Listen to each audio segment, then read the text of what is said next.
munyemere ndabaramutse amahoro ndanabashimire cyane kuba mwahisemwo gukurikirana kandi ibiganiro bya televiziyo Heritage kaze muri Himbaza nkuko mumenyereye twama dufata umwanya tukakira abatumire kugira ngo tumarane umwanya nabo tuganire kujana n'ubuzima bwo guhimbaza. Rero kuri uno munsi nakiriye abaririmbyi sijyambere mubabonye yitwa Yannick Yuta mwishengero Holy Center mu murwi Holy Sound akaba yazananye na Belyse. Reka tubahe akanya baturamutse banatwidondora nko kubaba bakurikirana ikiganiro ubwa mbere. Hamwe na Kristo canke abandi shalom canke abandi mwaramutse umwiriwe bivanye naho muherereye. Ndi umuhimbaji mu worshiper mwishengero rya Holy Center nitwa Yannick Jibu canke Yannick Yuta ubuvuzi ibintu bimwe mwaranze cyane rwose. Amen. Keze cyane Yannick. Merci beaucoup Murakoze twakira muri televiziyo yacu dukunda kabisa mwarahezagiwe. Amen. La papa simwari kumwe na Divine. Ego. No musi naho waje uri kumwe na. Uyu musi naje n'uyu reka nawe abibwire basi kugira bigende neza. Okay. Murakoze cyane. Shalom hamwe na Kristo dutuma biba canke Imana ishimwe bamwe bivanye nuko babivuga. Hama nanje nitwa Belyse igira neza nkaba ndi umuworship hamwe shingiro Holy Center umugwi wo guhimbaza wa Holy Sound. Murakoze kutwakira. Amen. Meze neza. Yego. Ngira ngo juste ni Holy Sound y'Ubujumbura. Ego. Ko zimaze kuba nyinshi cyane mu gihugu. Amen. So ntidutevye en fait murashaka kuturirimbira karimbo kamwe. Yes. Karirimbo kamwe. Tugatwara imbere akaririmbo gakomeye cyane gose aho twerekana ukungena Imana idufata. Na karimbo kari muri kantike y'ikirundi ya Savent woshobora kuba ari hafi acatora kantike tujani kavuga ngo mwijuru imbere y'Imana dufise umuntu atuvugira umuherezi mukuru kandi yitwa Rukundo. Reka tujane twese mwaraheza kwicana.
Agomba komi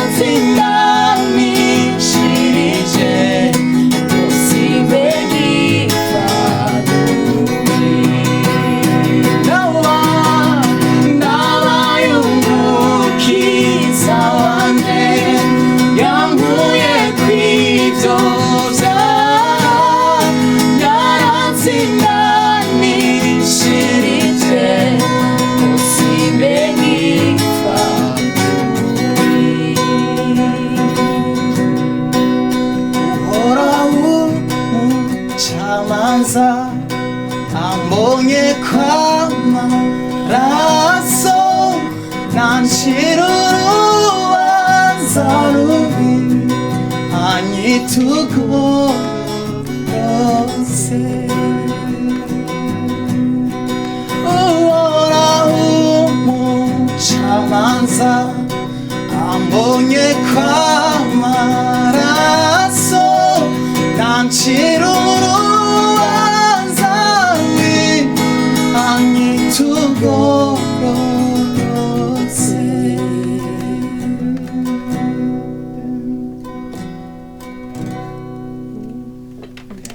Yes, amen. Aha, ngufise umuherezi amvugira mwijuru kumana.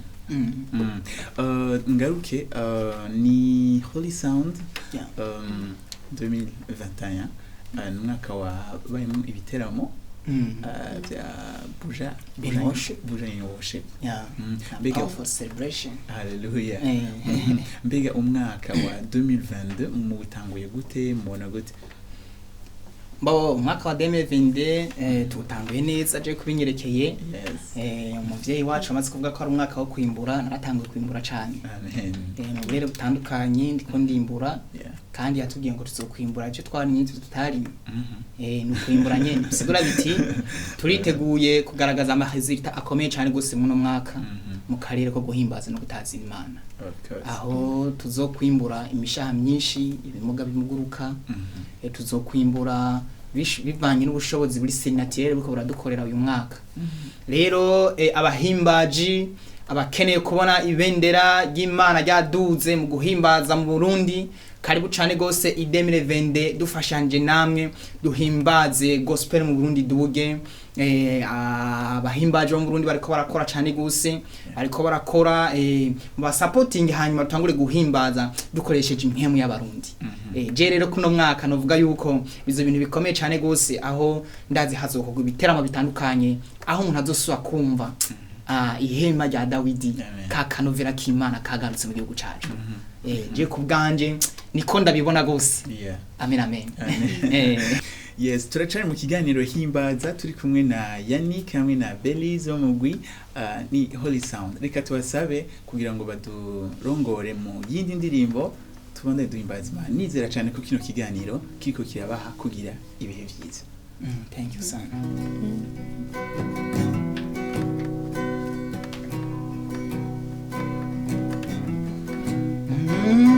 Gosi nshuti nziza cyane yarankunze nahisi yamfatishije umugozi nigo rukundo rwiwe mundizongo yizangise imbohe y'umukiza nduwiwe nawe nuwanje gushitsi ibihe byose mundizongo yizangise imbohe y'umukiza nduwiwe nawe nuwanje gushitsi ibihe byose.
byose ibyanje nanje ubwanje n'iby'umukiza none singishimwituma mu bintu byanje byose ibyanje nanje ubwanje n'iby'umukiza wanje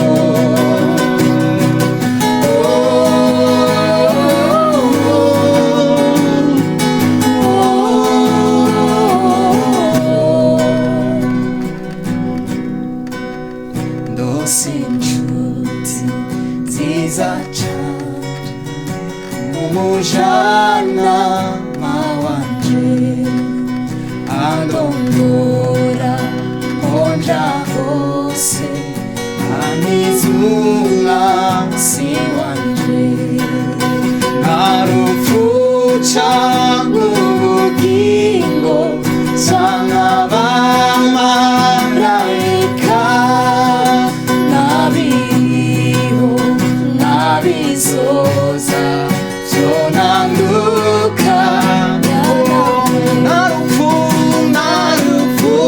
canke ubugingo canke abamarayika nabiriho nabizoza vyonandukanya narupfu canke ubugingo canke abamarayika nabiriho nabizoza vyonandukanya nawe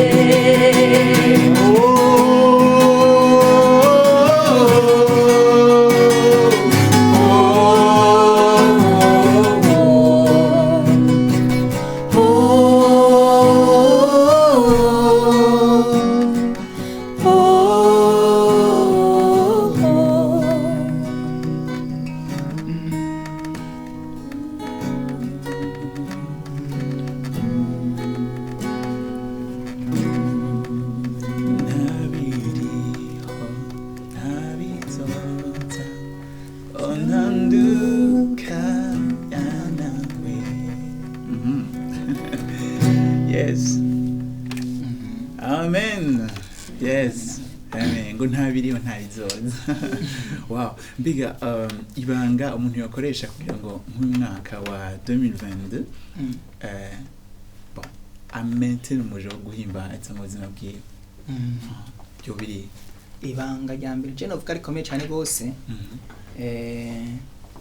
nuko uhimbaza Imana utse wabona batakubariye wumvise batakubwiye yaja iyo uri kurakora no kungene mwabonanye n'umwami biroshe cyane gose ku maintain ico kirere kigira kabiri novuga burya iyo umuntu ashaka gusa neza aragenda akagira shopping akambara neza agashiramo amafaranga iyo umuntu ashaka guhimbaza neza aragenda imbere y'Imana bakagiranira ubusabane tandukanye nuko abantu babizi hanyuma Imana iratanga message ku munahimbaza mwibuke ko na Mose ava ko arunga icapo cyo kurongora abisirayeli ari ubusabane bari bafitaniye n'Imana bw'abantu babiri ariho nubwo twebwe tutaramenya butanditswe muri Bibiliya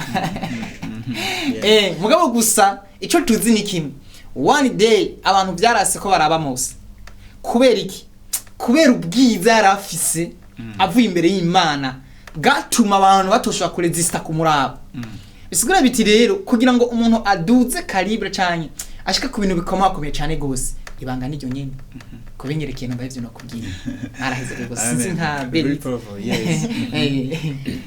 kucerekeye guhimbaza ubwa mbere nk'uko utabivuze umuntu ahimbaza Imana azi nk'uko tuba tubibona mu birori bitandukanye igihe bariko barakira umutegetsi kanaka ukuntu abantu baba banezererewe no kumwakira indirimbo bakoresha muri make biradetermina ukuntu abo bantu biyumvamwo uwo muntu ubwa mbere bwoko kandi ukuntu bamwakira kubera bamuzi dufate nk'ubu agiye nk'ahantu yigeze gutanga imfashanyo muri make baramwakira cane gusumba agiye hahandi bamaze kumwumva ku matwi gusa ariko bataramubona n'umunsi n'umwe muri make nshatse kuvuga n'Imana ukuntu yihimbaza uri kurahimbaza Imana abavyeyi baba bakubwiye uri kurahimbaza wisunze ivyo yakoreye kuri Egypte ukuntu yakoze muri Egiputa ukuntu yakoze ku kiyaga gitukura ntushobora guhimbaza co kimwe n'umuntu amaze kuyumva wenyene personnellement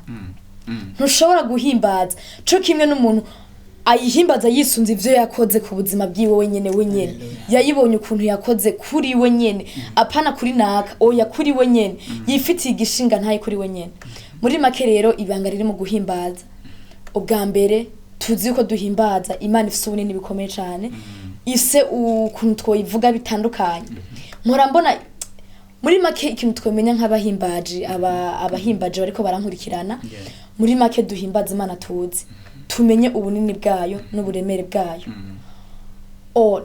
ntibishingiye ku kuntu twebwe tumeze oya ariko twe turatakaza uko tuboneka ariko akaba ari Imana iboneka muri twebwe akaba ari Imana igaragara indani muri twebwe ahantu perezida je mwandabira perezida w'igihugu cacu c'u Burundi ahantu agiye baragerageza mu nyambaro aba ministre umuntu azikabaza ajejwe protocol umuntu wese azikaba afise ikintu kanaka aza gukora aho hantu aragerageza ku buryo yikorerako mu nyambaro ukuntu yikorerako mu bintu vyose ku buryo ataza kumucisha n'ijisho niko nshatse kuvuga rero twibuke ko Imana duhimbaza ari ya indiri hejuru y'abandi bose ari ya indiri hejuru ya bindi byose tubona kumenga birakomeye cyane rero igihe uje kuyihimbaza premièrement nawe banza wikorereko ku buryo umenya ko umuntu uje guhimbaza nawe akomeye cyane gusumba vya bindi byose wobonesha amaso gusumba turarengera vya bindi byose tubona vya bindi byose ducamwe turabirengera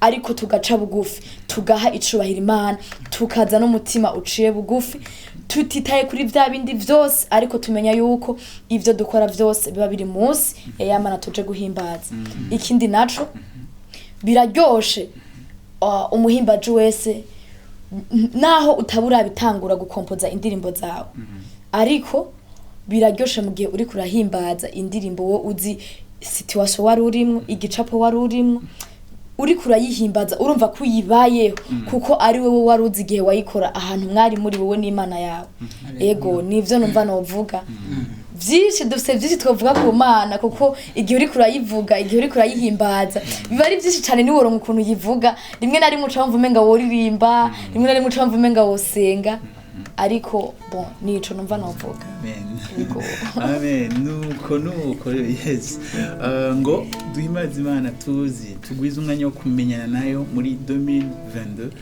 kugira ngo juste n'umuriro wo kuyihimbaza ugume uduga amen murakoze cyane imbere yuko tuvuga n'ibindi murasindira mushasha indi mushasha ushaka kwitubwira ko gatonya ari indirimbo shasha zihuta zibiri ngomba ndabashikirize vuba cyane gose reka kugira ngo mwe murazirindirira kuri account yanje ya YouTube ya Yutajibu nyuma yo kubona na hawe isezerano reka ndabaririmbira indi ndirimbo yihuta shasha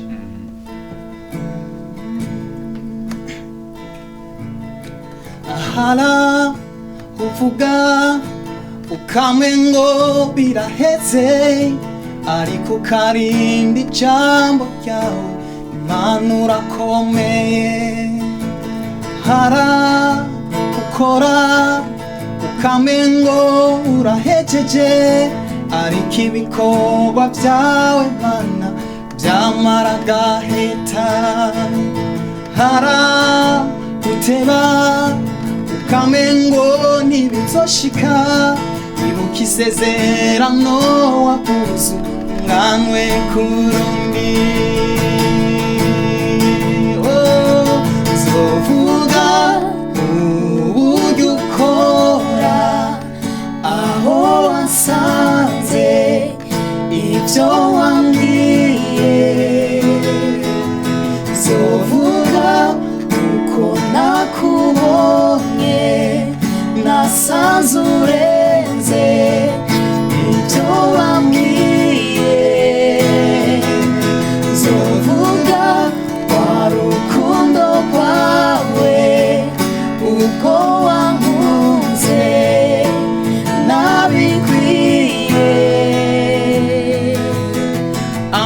amateka yawe yanditswe no mu bitabo kugira ngo ndakumenye wese ariko ntibyakunda buri munsi mbona ubwinshi bw'imbabazi zawe mwana ndagize urukundo rwawe kami nkomezi hari byinshi wakoze amaso yanjye yabonye umutima wanjye uragukunda shemagiza nzovuga uburyo ukora aho wasanze ibyo wambwiye nzovuga uko nakubonye nasanze urenze ibyo bambwiye nzovuga rwa rukundo rwawe ubwo wankunze ntabikwiye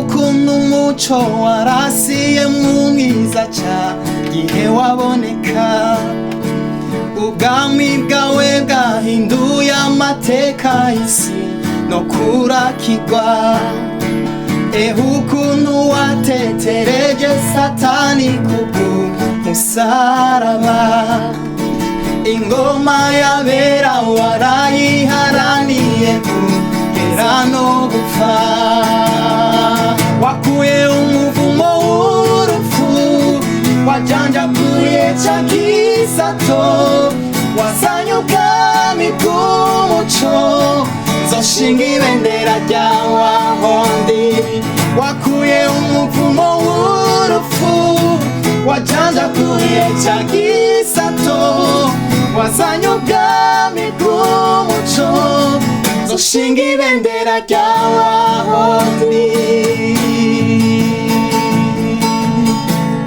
Niyo nayo ni shasha yihuta yitwa nzoshinga ibendera mwaraheze gutya. Amen, amen. Wow, amajambo akomeye. Félicitations, turayiteze. Merci beaucoup. Ya nibaza ko tugiriwe iba kujyo kuyumva ubwa mbere. Ya murakoze. Amen, amen. Ya akajambo turangiza ikiganiro wo umva urangirizako nakahe Yannick. Akajambo numva narangirizako kuko turi mu kiganiro cyo guhimbaza Imana. Nuko nagira ntere akamo abantu usangiye ministeri canke ibango ryo guhimbaza. Twagira tubasabe tubinginga bakozi b'Imana kugira ngo uno mwaka wa 2020 tugerageze twese hamwe tuduze cyane gose ukoresha ibintu byo mu Burundi. Ndabivugiye kuri televiziyo munyihanganire mugabo imessage umuntu wese yoshikira aze kukumviriza cyane. Ubundi igihe twafashe umwanya wo gukunda ibintu byacu bizogenda neza ko nabandi babikunda. Kuko uriko uraraba 9% y'ama eglise dufise ngaha meshi akoresha indirimbo zo hakurya y'igihugu. U Rwanda cyane cyane Amerika mugabo uriko uraraba nakagenda iki nico gihugu ca mbere gifise impano nyinshi cyane gose. Ahantu uzosanga ahantu haraba musiciens beza bavuza ama instruments neza abaririmbyi beza nubwo beshi baca bagenda hakurya y'igihugu cacu baca bagenda gufata imico yabo bakabandanya ba develop ivyabo aho no gusubira biyumvire ngo ba develop ivy'u Burundi baturungikire dukore nukuri ndabasavye ndabinginze mwampano mwe z'u Burundi Imana yaziduhaye kugira ngo zikorere iki gihugu. Rero nagira ndabatera kama kuvyukuri musubire muze tugaruke dukunda ibintu byacu mworganiza ama evenement avuga guhimbaza dukoresheje za ndirimbo z'aba Apollinaire zimwe z'aba Dudu zimwe z'aba Bonaventure zimwe z'abandi bose kugira dusubire twumve akanovera k'impemu y'u Burundi. Nico nashaka kubabwira kuko burya naho tubikoresha ntibaze ngo nivyo birahezega byose n'ivy'Imana, ariko hari ikintu casubiye inyuma kuri twebwe ku bana b'u Burundi, hari ikintu casubiye inyuma fo rero ko turaba tukabikorera ko, kandi mwese ndazi murabanditsi beza, raba nk'indirimbo mwanditse uri kurankurikirana cugenda muri repertoire ya urabe sije ndirimbo hamwe zoduga twese ukaziduha tukazikoresha, bibaza ko vyogenda gute? Byo bigenda neza cyane gose. Rero mwarahezege gose nako kantu mva muri Himbaza tworangiriza ko kuko ni kantike twakoresheje yanditswe n'abantu turacayikoresha iyo uhimbaje Imana ntuva ku isi, aba naho bazopfa twe tuzoguma tubibuka, naho tazobibuka tuzoririmba ivyo banditse hanyuma ibintu bigende neza. Nuko mwarahezege cyane gose, uwanyumvise agenda agakorere ko mwarahezege cyane. Amen. Murakoze cyane ku butumwa bukomeye. Belyse co numva novuga jewe cane kuri twebwe abahimbaje. Ubwa mbere ikintu uvuga yakivuze uwo mu general yakivuze guhimbaza duterana intege. Muri make wumvise nk'umuririmbyi kanaka uzi ko ari umurundi musangiye igihugu, indirimbo yiwe uyikoreshe, hagira uri kurayikoresha hari kindi kintu basi ubumwe. Muri make abantu bagize ubumwe nta kintu na kimwe batoshikako, nta kintu na kimwe kihari abantu botoshikako mu gihe bogira ubumwe. Ki naco twibuke ko ministere yacu idahagararira ngaha gusa ariko irabandanya, ibindi vyose bizovaho nitwamara kuja mu ijuru nta evangelisation izoba igihari, abantu bavuga ubutumwa bwiza kuko twese tuzoba twarabubwiwe deja, ariko izoba gisigaye tuzoba ari guhimbaza kuzohoraho ibihe vyose. Si igikorwa kigarukira hafi ariko ni igikorwa kibandanya. Ego arahezagiwe cyane. Amen. Murakoze cyane. Reka dushimire cyane abatumire bacu, yari Yannick hamwe na Belyse ku bihe byiza twamaranye muri kino kiganiro, tunabakengurikira cyane namwe kuba mwakurikiranye kino kiganiro. Reka Himbaza no musi twirangirize ngaha duhana isango muri Himbaza y'ubutaha. Mushishikare kugira ibihe byiza aho muherereye.